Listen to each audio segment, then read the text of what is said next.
Because this is a betrayal of the Kenyan people, particularly Gen Z. So you feel it was betrayal, or it was payoff? He had already sold off. Oh, wow. And he had already betrayed us, but I didn't know. Raila was not at Uhuru Park, and he came there, I saw him in, and he rushed away again. The idea was that in his rushing away, I would be left behind and I would be taken away. Lakini kama kwa kufanya mazungumzo hayo, mnarudi tena kule kule mlikokuwa kwenye uhasama na uadui, mimi sidhani kwamba hilo jambo lina faida sana. In the realm of politics, trust is the currency and betrayal is the bitter coin.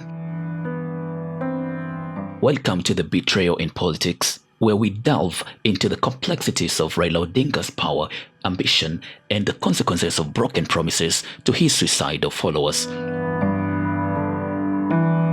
In politics, promises are the foundations of trust. Leaders rally supporters with visions to change and progress, promising them a better future. The promises are not just words, they are contracts forged with the hopes and aspirations of millions of people. Raila Odinga, a prominent Kenyan politician, has been involved in various political partnerships and alliances throughout his career. The perception of betrayal often arises in politics when the alliances shift or partnerships dissolve. Let's delve into his career of conmanship. Raila betrayed the Kenyan people during Moi's era. During the Moi era, Raila Odinga rose to prominence as a vocal critic of the regime, advocating for democratic reforms and social justice. His activism resonated with many Kenyans who sought change. His effort to challenge the status quo positioned him as a key opposition figure against Moi's long-standing rule. However, the story takes a U-turn. Some critics argue that Raila Odinga's actions during this period betrayed the trust of Kenyans who believed in his promises of reform. Raila also betrayed Kenyans and especially the current President William Ruto and other politicians during the 2007-2008 elections. Here, he formed a coalition government with the then oppressor Mwai Kibaki. Amidst the turmoil, political leaders engaged in intense negotiation to resolve the crisis and restore power and peace in the country. The power-sharing agreement brokered by international mediators such as Kofi Annan seemed to offer a path forward. Raila Odinga and Mwai Kibaki agreed to share power in a coalition government, promising to work together for the good of the nation. Office of the Prime Minister. Prime Minister, the Honorable Raila Amolo Odinga.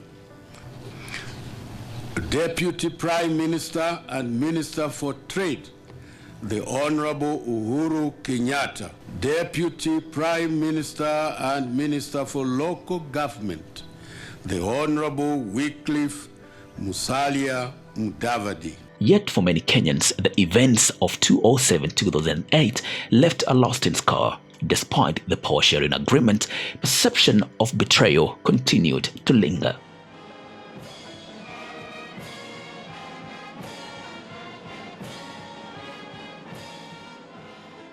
In 2018, Raila, through a handshake government with the then President Uhuru Kenyatta, led Kenyans into one of its darkest and confusing eras in the politics of the country. During this time, the opposition went to bed with the government, and some of the disgruntled government officials formed the opposition within the government, and this was the birth of William Ruto's presidency.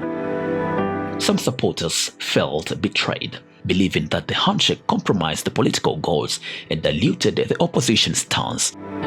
On the other hand, Raila Odinga has refuted claims that the handshake caused problems in government, stating that it did not lead to any formal handshake government. If Rabin and Arafat could shake hands, Mandela could shake hands with de Klerk. What is wrong in Raila Odinga shaking hands with Uhuru Kenyatta? Today, despite being the official opposition, history is seen to be repeating itself. He is likely to form a coalition government yet again with His Excellency President William Ruto. Vile Prime Minister amesema, leo tumefika hapa na tumekubaliana ile uhasama ya zamani tumezika. Tunaanza ukurasa mpya wa kuungana sisi wote kama viongozi. Maneno ya uchaguzi tulifunga mwaka uliopita. Mukiona Uhuru Kenyatta na muone Prime Minister Tinga mwenyewe yuko hapa,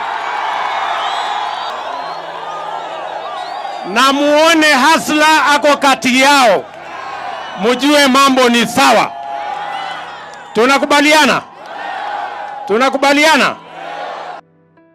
This has caused divisions in the Azimio la Umoja, where Kalonzo Musyoka has led a faction drifting from Azimio la Umoja 1 coalition.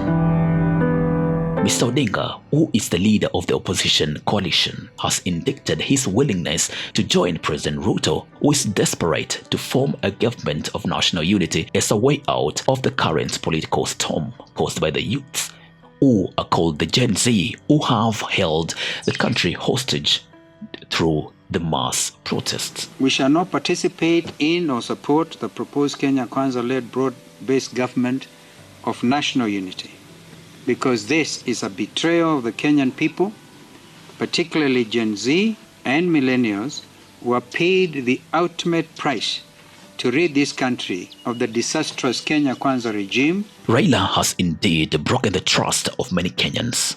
Not once, not twice, a couple of times, more than 5 times to be precise. The consequences are long-lasting, and they have shaped the course of Kenya and has defined his legacy. When trust is broken, betrayal rears its head. It can be subtle, a shift in allegiance, a broken promise marked by deceit and manipulation. This is the character of Raila Odinga. Betrayal in politics has reverberated through the society. It has fueled disillusionment. It has eroded trust in institutions and has bred cynicism among Kenyans. In the intricate arena of politics, betrayal remains a cautionary tale. As Kenyans, we must demand transparency, accountability, and integrity from our leaders, holding them to the promises upon which our futures depend. This has been the betrayal in politics, a key subject to Raila Odinga, a reflection of power, trust, and the enduring quest for a better tomorrow. I've been your host, King Martella, and this is Martella TV. Subscribe for more content like this one, and thank you for watching.